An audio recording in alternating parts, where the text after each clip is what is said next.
You follow me? Yeah. You know, when I come to England, we gotta, get together and go to a pub, have some drinks. That's what I like. Going to a pub with Stevie Wonder. Yeah. Sounds Hey, good mate, to you me. Stevie Wonder? You're Stevie Wonder. Tell me how many Yeah. fingers I got up. If you're Stevie Wonder, you can tell me how many fingers I got up. See, I knew you weren't Stevie Wonder. You weren't supposed to tell me that. Whoa, little girl, how happy I would be. I remember hearing an album by Sam Cooke. If some miracle was in your love for me, in your love for me. And the melodies are like, angels from heaven expressing a place for the heart to follow. Pretty little angel, pretty little angel. And I think also, I think the voice has a lot to do with your spirit. If your spirit feels right, then the voice will stay pretty consistently the same from that point of, maturity. Whoa. Y'all gotta be quiet or don't talk aloud.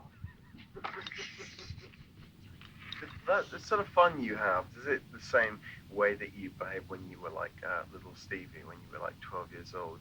Yes. Yes. Oh, yeah. I'm going to always feel that way. Were you like that on the bus during the kind of Motown breeze? I'm probably worse now. In America, for African Americans, we say for our hair, for your hair is real coarse.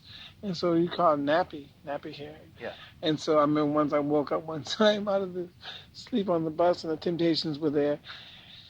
I don't know, I was half asleep and I said, oh, my hair hurts me. This is what? So I think this Paul Williams said, well, your hair is so nappy it hurts your head, it hurts you. Your hair is hurting you. So they used to call me Nappy Wonder. Looking back on when I was a little nappy-headed boy. Looking back on when you were a little nappy-headed boy, what were the things that got you through the hardships of your childhood? I think that I really didn't understand the severity of the situation and the circumstances.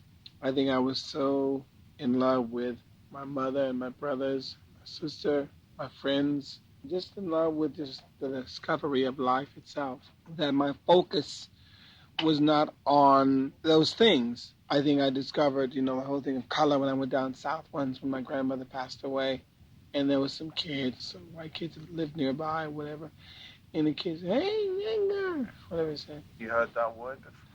I think I may have heard it, but I said, what? He's like, what? I'm from Detroit. I started throwing rocks over the kid. Oh, you better not do that. We're getting in trouble. I said, I don't care. I hit the kid, and, I kept throwing stuff. I've never accepted stupidity and ignorance as making me then determine how good I was or how less I was.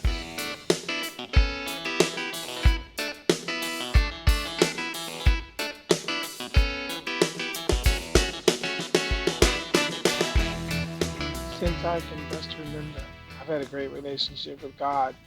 And for me, God was like a father. It was always someone that I could touch. And that he had me in his arms, and I always felt that way. I always felt that God was about good.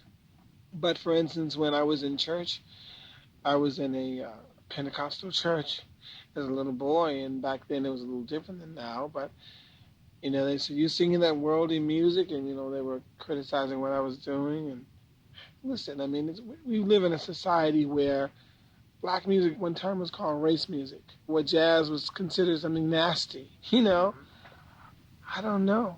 I felt that if God didn't want me to sing it, he wouldn't have given me the talent to do it.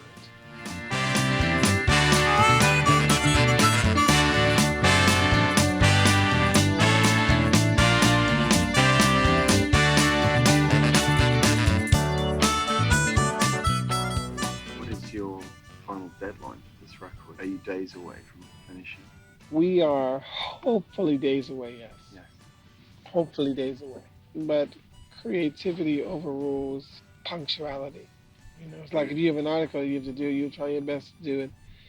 But if it's not happening, you turn it in, you're not happy with the article that you've written. That's right. And then you spend the rest of your life kicking yourself in the ass. As they say in English, kicking yourself in the arse. Behind. Oh, so this is the hurry. Okay. I'm sorry.